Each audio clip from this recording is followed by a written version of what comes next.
Hello मित्रों, राधे राधे। आज मैं आपको अपरा एकादशी के व्रत की कथा सुनाने वाली हूँ।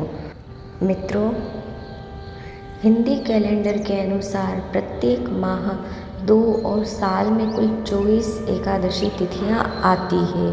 प्रत्येक एकादशी का अपना एक खास महत्व होता है और कहा जाता है कि एकादशी का व्रत रखने वाले जातक को मृत्यु के बाद मोक्ष प्राप्त होता है।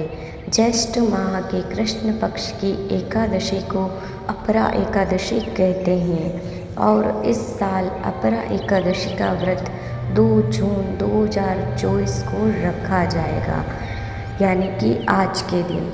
इस दिन रविवार पड़ रहा है, इसीलिए भगवान विष्णु के साथ ही सूर्य देव की आराधना करना फलदायी माना गया है।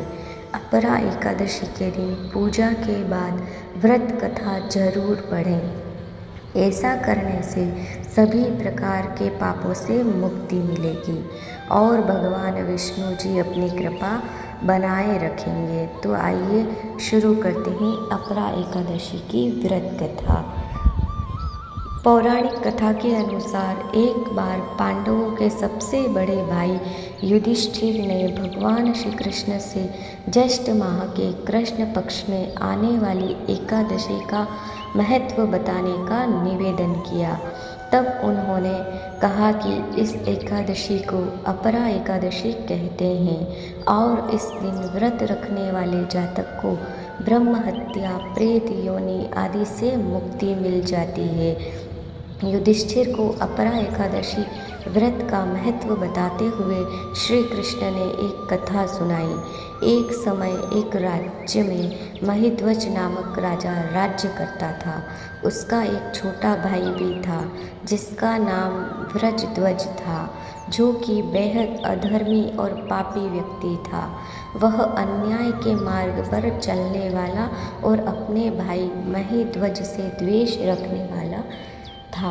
एक बार व्रजध्वज ने अपने भाई के खिलाफ षड्यंत्र रचा और उसकी हत्या कर दी। हत्या के बाद वह अपने भाई का शव जंगल में ले गया और पीपल के पेड़ के नीचे गाड़ दिया। चूँकि राजा महिध्वज की अकाल मृत्यु हुई थी, इसके कारण उन्हें प्रेत योनि में जाना पड़ा और वह प्रेत आत्मा बनकर पीपल के पेड़ पर रहने लगे। प्रेतात्मा बनने के बाद राजा वहाँ पर उत्पात मचाने लगा। तब एक दिन उस पीपल के पेड़ के सामने से धौम्य ऋषि गुजर रहे थे और उन्होंने उस प्रेत को देखा और देखते ही समझ गए कि यह तो वही राजा है जिसकी अकाल मृत्यु हुई थी। तब ऋषि ने उस प्रेत को पेड़ से नीचे उतारा और उसे परलोक विद्या के बारे में बताया।